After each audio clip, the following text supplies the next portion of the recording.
So ito pala yung winglet na nabili natin sa Shopee.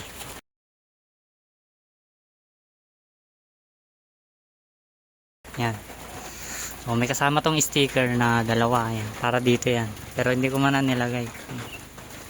Kasi pinag-iisipan ko pa kung anong sticker yung lalagay natin dito sa mukha niya.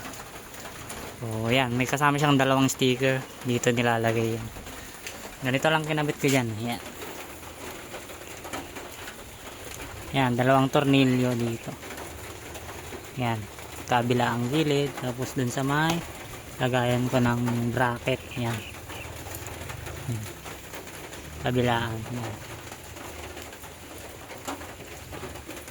So, ito yung ibang video niya kanina. Yung kinabit ko siya.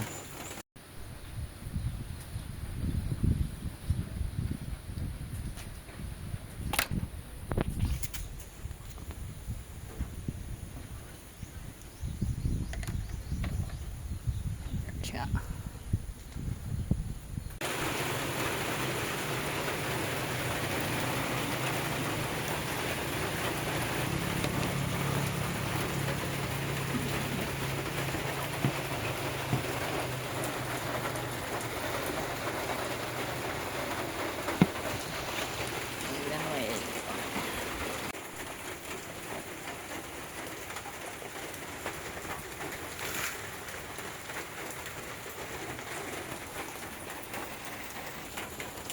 Madali lang siya ikabit. Butasin nyo siya ng pako na mainit.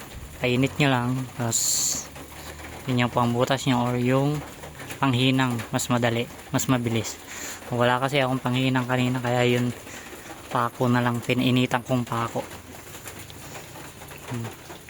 So hindi naman siya masyadong natatakpan yung kanyan. Siguro gagawin ko na lang dito sa bracket niya is medyo bababa ko na lang yung ilaw niya. Yung bracket niya ng konti. Para hindi masyado natatakpan yung ilaw natin. Yan. Yan. Low beam natin.